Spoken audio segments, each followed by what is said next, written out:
Yo, what's going on, snipers, and welcome back to our Houston Sharpshooters Draft Glory franchise mode here in NHL 22. First and foremost, sorry if I sound really tired. I literally just woke up and I've been working a lot as late with my new job, so a little bit sore and all that stuff, but trying to record episodes as much as possible still for you guys, because this is my true passion for sure. But anyways, in last episode, if you didn't catch it, we lost to the Edmonton Oilers in the first round. So once again, our team is kind of falling back a bit, and we only have probably, I'd like to say, like less than 7 seasons left of this franchise mode, so we don't have a whole lot of time left to win a Stanley Cup in. And we are potentially losing some big guys this year to the free agency. As you can see, Sedin, for example, he's probably gone because he wants over $15 million. Now, I do think he's kind of worth it in a sense, but we got to hope that if we do let him go, that there is going to be former players of ours in free agency.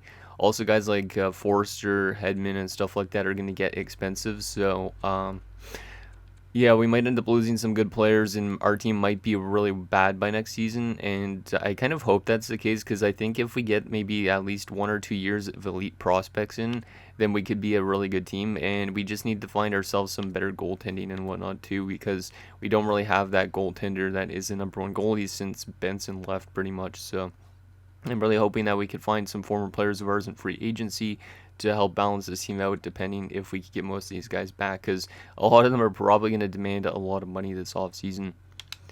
But anyways, before we get into the draft in the entire offseason, we do have one comment, and that is from Rebecca Weiss Woods, which reads, I think $15 million is too much, and an upgrade in goalies for 1 to 2 seasons is needed. So, yeah, pretty much is what I was just mentioning, probably why I referenced that, but Sedin wanting $15 million might be a bit too much.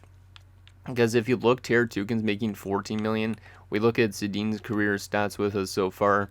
He's been starting to pick up a lot more offense than he used to. Because like he used to only pick up like 21, 16 points. Like he was almost kind of like a defensive defenseman, and all of a sudden he's been picking up like 44 plus points. So he's been much better offensively. His defensive stats are also really good. Like he's been a plus player with us ever since 2030-31. So like the last decade pretty much, which is pretty impressive. And then his playoff numbers are actually not that bad either, 53 points in 124 games. So in a way, he is worth it, and he's only 26 too. So I technically wouldn't mind bringing it back for $15 million, but if we end up losing a lot of depth on offense and stuff like that because of it, I don't really know if it's worth it. So anyways, let's get into the draft and see what we can get. I don't even remember what the draft class looks like at all, but we will try and find some players for us to pick up.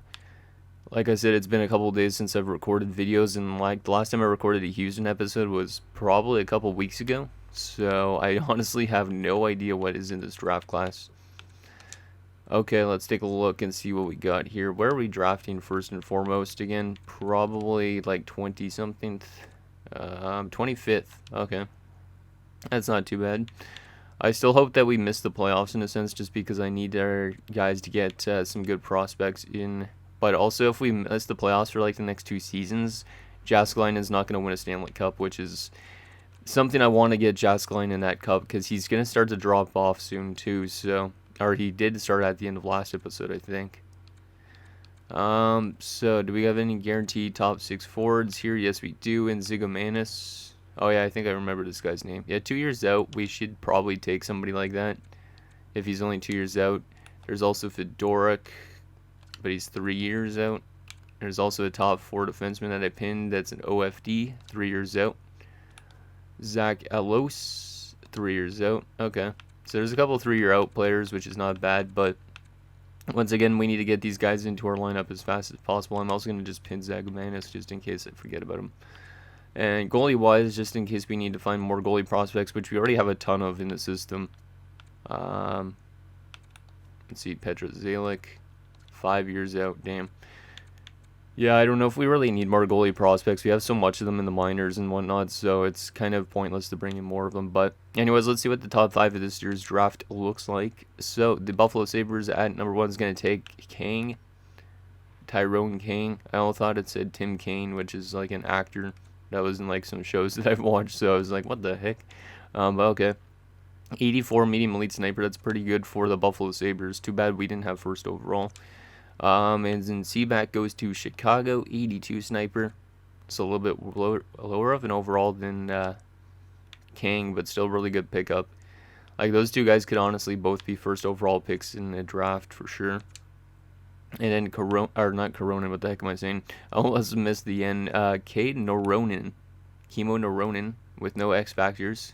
Offensive defenseman, medium elite, 77. But like I said, no X factors. 17 years of age, not too bad. Good defensive pickup for the San Jose Sharks. Number 4 is going to be Jenkins, who's a defensive defenseman, a little bit better overall wise, and has X factors. Probably like an old school defenseman, looks like, with the truculence, the shutdown, bouncer, back at you, quick pick, and yoink. He might be almost like a Scott Stevens just because his own ability is truculence, so that's very interesting. And number 5, the Jets are going to take McKinley, who's a 79 two-way forward. So pretty good top 5 of the draft overall-wise. It's probably going to start to drop off, but still pretty good overall. So let's see what we could get at number 25. So we're not going to get Carcillo or Haviland. Let's see if anybody else is still there. There is a guy named Sergei Samsonov, which is kind of interesting. No weakness, but I don't know for sure if he's 3 years out. Okay, and Jace Rankin. No information on this player. Pat Holden, 3 years out, so he's probably a top 4. He could be a top 60, so I don't trust it really. Lassard, don't know anything about. Damn, our scouts didn't do a really great job. Wayne Giordano is 4 years out. Makes me think that he's a low elite, but he could be just a top 9, which top 9s are not what we need. I think I'm just going to go with Zigomanis just because of the 2-year ETA. And he also has size and strength, playmaking ability, 200-foot game. He might have X factors as well, or at least one of them. So, Pat Zigomanis, welcome to the team. He's a pretty big guy at 18, 6'3", 215. And he's going to be a 70 overall power forward. Wow, I wasn't expecting him to be in the 70s. And he does have unstoppable force as his X factor. That's pretty cool. Great strength with the puck. Yeah, good offensive awareness, really good defensive awareness as well. Really good wrist shot accuracy. His other shooting metrics aren't the greatest. Really good balance, of course, because of his size. Good fighting skill and strength, interesting. And then he also has good passing. And that's pretty much it for all the 80 stats, but still pretty good player. Hopefully he develops. We might want to... I don't think I'm going to rush him to the NHL right away. Or the AHL. I might just wait one season just to see if he gets any growth first. But, yeah, that's a pretty solid pick, I'd say. Good potential and solid overall out of the gate, too.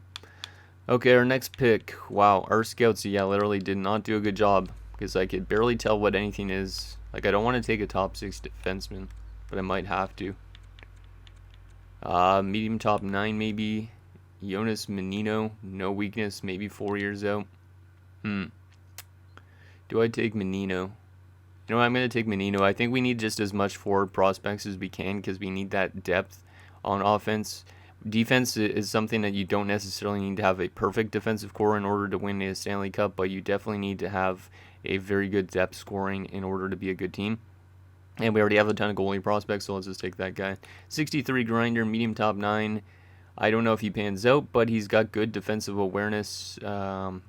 Solid shooting, I'd say. Not the greatest. Some solid physicalness as well, durability-wise, fighting skill-wise, and strength. And solid passing for a grinder as well. Not the best player, but like I said, if these guys end up becoming good, then they will help us out in terms of depth scoring. We are going to also go with this low top 4, I think, just because I've had success with low top 4s before, aka Mr. Griffin on our team. So I think we're going to go with Jaro Petunli, which is an interesting name, Jaro. I don't think I've ever heard that name before. He's a DFD, though, so he won't be as good offensively, but he could be a good shutdown partner for any offensively minded defenders. So welcome to the team, Petunli. And he's a 64 low top 4, not bad. Let's see those defensive stats. Shot blocking's pretty solid. Nothing that's in the 80s yet, but he's really well balanced. So if that guy pans out, that'd be pretty nice. Next pick at 124. We got, maybe we'll go with Walker Murphy, low top 9. Or we got Nicholas McClellan. This guy's just not really that great. He's good physically, but he's got no weakness apparently. 5 years out, though, is like a bit iffy. Well, Murphy has no weakness. 5 years out as well. He's better at shooting. I think I need players that are better at shooting and physical play. Yeah, I'm going to go with Murphy just because his shooting category is actually looking pretty solid apparently. So yeah, welcome to the team of Walker Murphy. He's only 17 as well, so 57, low top 9. Not the greatest overall wise, but if he gets development, that's pretty solid. His shooting stats aren't the best, but he is pretty solid, I'd say. Yeah, decent. I don't know if he'll pan out, but once again, just a random crapshoot of a pick because our scouts didn't do a good enough job. And oh, medium elite gem goalie at this spot. I didn't realize there was a gem of a goalie. Okay, I guess I got to go with this dude here, Dave Bradley. He's 20 years old. He has a weakness in character, though, which is unfortunate. 5 years out. You're seeing he's a 5-year-old goalie, but he's a gem. That's a bit questionable. I don't know if I should be taking this guy. He's probably like a fringe starter. But he's literally 5 years out, and he's 20 years old. He might not be elite, but he's a gem. So I feel like I should take him. Yeah, you know what? We're going to just take him. Even if he's 5 years out, he'd be ready by that time he's 25, which is kind of crazy. But I don't know why he's a gem, so he might be an elite goalie. Let's take him, Mr. Dave Bradley. Medium elite, 57. So he's a gem, medium elite goalie. But the only thing is he's 57 and 20 years of age. Wow.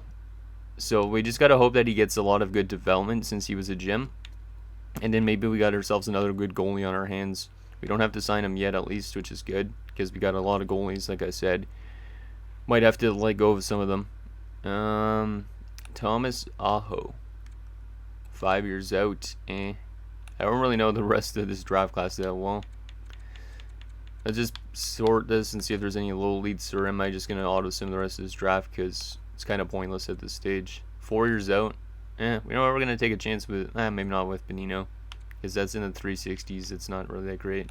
How about Nikushkin? Nah, I know I'm just going to auto-sim the rest of this draft. It is literally at the stage where it's like, oh, a lot of low bottom sixes and stuff like that, so I don't really care too much about it. Okay, so we get Zanino, or not Zanino, what am I saying? I literally just combined Zigomanis and Menino. I am overtired as heck. But Zigomanis, Menino, Pitonli, Murphy, Bradley, Nishushkin, and Varkov. Okay. So they did end up taking us Nishushkin, and then they also got us a guy named Barkov. Interesting. I'd say that's a pretty solid draft for the most part. Getting that top 6, that elite goalie prospect, just even though he might not pan out. That low top 4 defenseman also might be decent. Re-signing our coaches. Do we want to re-sign our NHL head coach?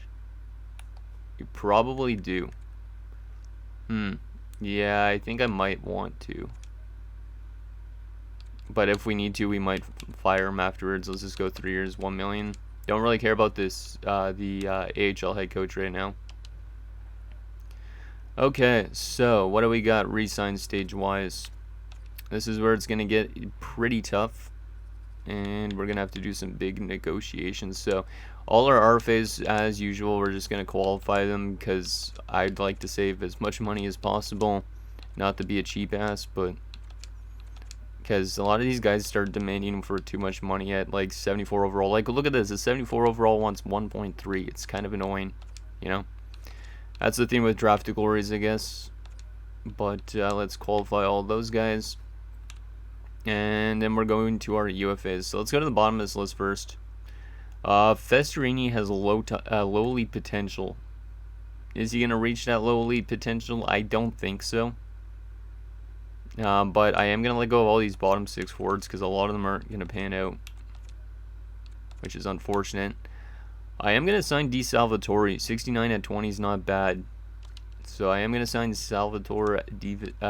Wait, is it Salvatore? His first name is Skyler. Never mind. Perrin is a 70. Oh, and that's actually a 25-year-old. Never mind. Might have to let him go. Yeah, I'm going to let him go for Petrovicki because Petrovicki needs to get into the AHL. He's one of our better prospects. I will try. Volchenkov's got to go as well. He's trying to get over $1 million, which is ridiculous. This guy was an 18th overall pick. And, yeah, he's been a bust. An absolute bust. I could sign him still for 1 year. But 1.3, we need to have the cap space right now, I think. Like a lot of these guys like Champion and stuff like that as well have to be gone. So I'm going to have to write down some of these guys' names. What about Goddard? He did play in the NHL last year. I'm going to try and keep him around for like 2 years at 1.4 just to keep us like a defenseman in case we lose anybody. What about Lucic? What's the Lucic offering? 1.5. That's not terrible. Let's go to the top of this list first, though. What is Hedman wanting? 9 million. I don't know if Hedman's worth 9 million. I feel like I would rather keep Sedin at that point, because Hedman's numbers are much worse. Yeah, I think I might have to let Hedman walk in and keep Sedin if I could afford it. Let's do 1 year at a little bit over 5 million for Mr. George Forster. He's deserved it. Jacobs, what is he wanting? That's not bad after a few seasons. Let's do it with 3 years at 5.3. Pasquale, I'd like to keep him around till he retires. He's been a pretty good player with us for the most part on that bottom 6. What about Patan? That's not bad either. Okay, not some of these guys we're going to be able to re-sign for dirt cheap, which is good. But it all comes down to Sedin. Afenisinkov only wants 1.3. Huh? Let's do 1 year at 1.3. Some of these guys we just need to keep around just in case our team loses anybody huge. Is there any big goalies? Oh, there is goalies. We might have to let go of somebody, though. Okay, so I think instead of keeping Hedman, though, I will go re-sign Sedin. But first, we got to make sure we get everybody signed up, and then we're going to advance a day and see if we get all those guys back. What do we got in the system in terms of goalies? Main roster. Goalie's ready to be a starter, so yeah, I think I'm going to let go of Sweat. That way the AHL could be like Vlasic, Cousins, Galvin, and wait, Richmond signed as well. Damn. Yeah, we got a lot of goalies, so I gotta let go of Sweat for sure. Thank you for your time, your Sweat, but you're kind of cooked. So, and then we are going to. Do we want to re-sign Soderstrom? That's relatively cheap, and I would like to keep him around for now. And then we'll sign up Vlasic as well. There you go. Okay, so that's good. Let me advance today now and see if we get all those guys back that we just offered contracts to. Which hopefully they did. Okay, it looks like they all did accept, which is pretty impressive. We got still 27 million. All those guys are qualified. And we have enough money to bring in Sedin, I think, potentially. I don't think we're bringing back Hedman, no, because you guys were saying, though, that Sedin might be too expensive. But I would rather keep Sedin over Hedman just because Hedman's just been very inconsistent. His defensive stats have been pretty bad at times. And in his playoff numbers, not the best, not the worst either. But yeah, I think I'm going to let go of Liam Hedman because he wants 9 million. Sedin only wants 15, which is not bad. Do I do 6 years at 15? Yeah, I'm going to do 6 years at 15 on Sedin. I just really like Sedin way much more than Hedman. No offense to Hedman, but I think I got to keep Sedin around if this team wants to be competitive. And then all these guys being qualified should take up the last 12 million of the cap space. If we need to free up cap space, I could always buy somebody out, I guess. But let me write down Champion, Volchenkov, and Festerini. Actually, I don't know if I should bring Festerini in. You know what? I'm going to just bring him in just because he's a little elite. Because we do have the contract room. And then, yeah, Hedman, Champion, or not Hedman. Champion and Volchenkov. I think both those guys are gone. Yeah. Both those guys are gone. We could sign them back in free agency, but I don't think we need to. Yeah, you know what? I'm not even going to write them down. Because they're just kind of pointless to bring back. They could get signed by some team for their AHL. And yeah, all these guys are qualified, which is good. So, just waiting on Sedin and Festerini to accept. Will Sedin accept 15 million? It looks like he did. Yep, he did. Perfect. We have 13.5, which is not really a whole lot. But the only big ones that should be getting paid a decent amount of money is McGrattan, Umberger, maybe Duclair and Lowe, but everybody else should be pretty cheap with that 13 million. So, yeah, the only casualty that we're losing for sure is Liam Hedman. So, once again, if you guys want to take a look at his numbers with us, just under 1,000 games, just under 400 points. Some solid seasons offensively with like 30-plus points, but for a 4th overall pick, I don't think he was really worth it. But, yeah, he will find himself a new home in free agency. And yeah, hopefully we could find maybe some former players of ours in free agency to pick up as well, just to give us a bit more depth if we need it. So let's into free agency, and we'll probably have no RFAs accepting already, which is kind of weird, but it is what it is. Okay, let's take a look currently at our roster. Do we need to sign anything? Just in case there's any former players of ours. So we got 4 centers. We got 5, 6, 7, potentially 8, 9. Okay, so we could probably use another, wait, all expiring. Let me just go to RFAs. That's 10. You know what, I'm 11. We might need to assign some forward, or we could just leave it the way it is. And then defensively, we got 1, 2, 3, 4, 5. And then we got 6, 7. Yeah, we're good on defense too.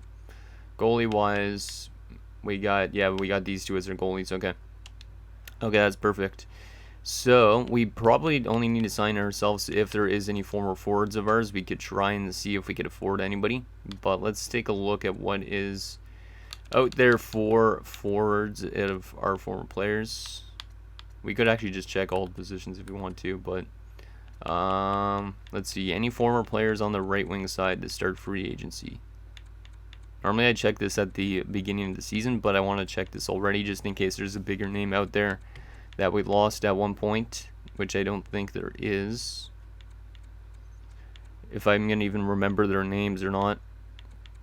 Watch, I'm going to like bypass some person that we used to have just because I don't remember everybody's name. Doesn't really look like anything on the right wing side, which is unfortunate, but it is what it is. Because I do not recognize anybody there. Left wing wise, do we got anybody? Let's see here. Cal, no. Oh, look who's there. Wow. I don't really have the cap space to bring him back, but bringing back Captain Kyler would be really interesting. He might be still there in free agency in like a couple weeks, but I don't know if he'll drop his asking price.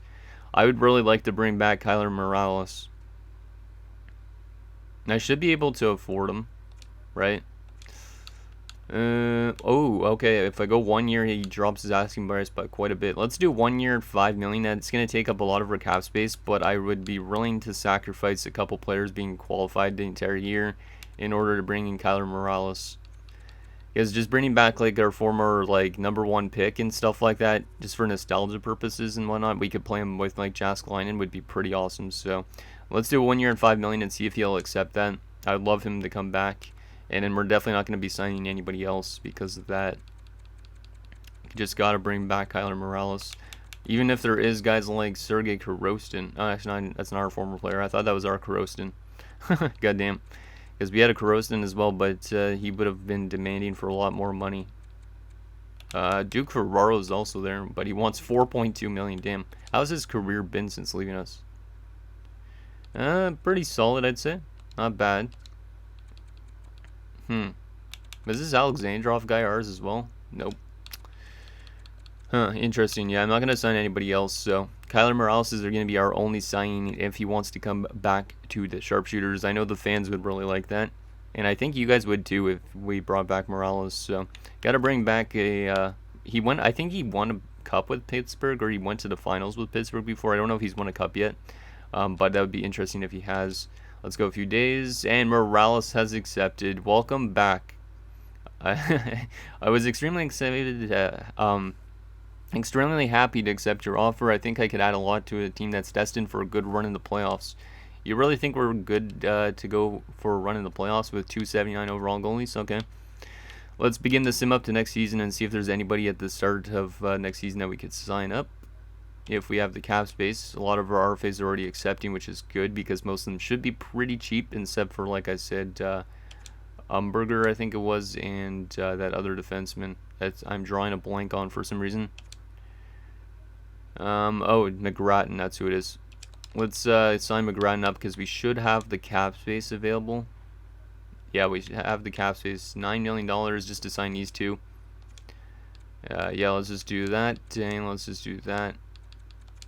Really cheap, and that's good. Perfect. I'm hoping that Morales could like maybe give our team a little bit more of an offensive punch, because that's like an 83 overall that we just signed. I wasn't expecting to see him back there in free agency, so good that he hasn't retired yet, because he's a channel legend. Well, not really a channel legend, but he's a legend on this team. He had 7 points in 6 playoff games last year. That's interesting. So maybe he could help us out in the playoff run. Let me just take a look. Are we listed? Yeah, we're still listed as a buyer apparently, which is really weird. I wouldn't expect that. Let's just go best lines. Wait. Yeah, it's already best lines. Anybody we need to call up? I think Cole's going to stay in the minors. Same with Petrovicki, since they have potential. Anybody that's scratched? Richmond and Cousins. Damn, we have way too much goalies. I'm going to take Galvin out. Cousins got fringe starter potential, and in Richmond also does. I'm going to put in Cousins as the backup. There you go. So there's the goaltending down there in the minors. Defensively, Goddard was sent back down, which might be okay. Minus pairing there. Who do I got scratched in the NHL? Afinasenkov. And I don't want to scratch Pasquale. I got to take Radulov out for Pasquale. It's only fair. Let's move Jacobs up, maybe into the top 6.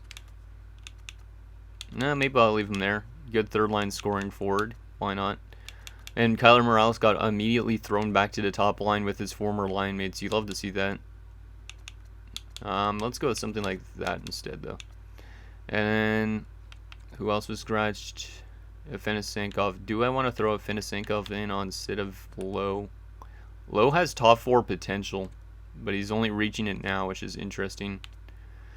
Let's see. Let's take out Umberger for a second. Okay, that already helps it. So we got to send down Umberger and Radulov. Once again, Umberger's out of the lineup, but he's not really a great fit on that top 6, but it is what it is. So Umberger and Radulov down to the minors.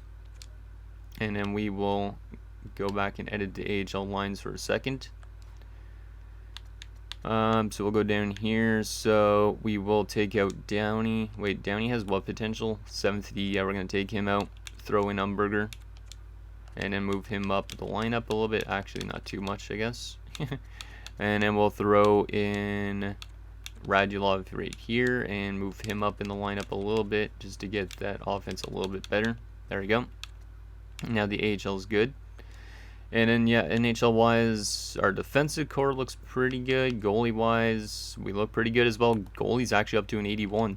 Nice. And Soderstrom dropped down to a 78. Okay. Not too bad of a team looking like. I'm excited to see what Morales does in his first year back with us. Let's try and split up that. Yeah, there you go.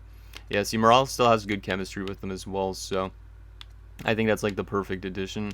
I'm also going to move Griffin up to the top unit, move Sedin down, just because Griffin has been an offensive dynamo since bringing him in.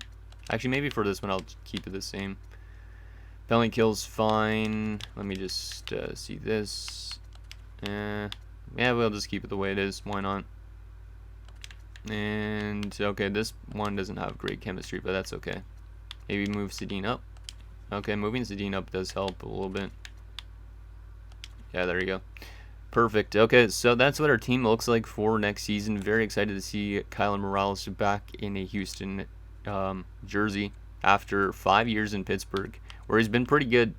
I don't know if he's going to pick up a lot of points with us this year, but he still has good offensive stats, good defensive stats. And we only signed him for 1 year, so I think that's a low-risk, high-reward type of signing. Final thing, any former players of ours in free agency again that we could sign before the start of the season, or is that going to be it? Because I don't know. We do have cap space available, so let's go to affordable, and let's go to right wingers to see if there's anybody that's up here. No, it doesn't really look like it. Actually, that's not even sorted by overall. What the heck? Any former players? Not that I see. Any left wingers? I don't really think we need to sign anybody anyways, but our team's looking pretty good with that bringing back whatever his name is now. I'm losing my mind. Defensively, any former players? Oh, Schutz is there, but he's not a hugely great fit, I don't think, with our team. He played in the AHL last season. Oh, Ronnie's there as well. Interesting. A couple of former players of ours that are just sitting there on defense. What about goalie wise? Not that we need goalies, but might as well check this out for fun. Doesn't really look like it. Oh, Parka's back there again. We don't need Parka. So anyways, guys, that's going to do it for this episode of our Houston Sharpshooters Draft Glory franchise mode. So in next episode, we will simulate the season. It'll probably be another pre-recorded episode, but hopefully this team could do pretty good. I think we're going to do a much better with the addition of Morales. It's just coming down to our goaltending, if it could actually hold up or not, because it's still kind of weak at this point. So I'm going to think down below, and I'll see you guys next time.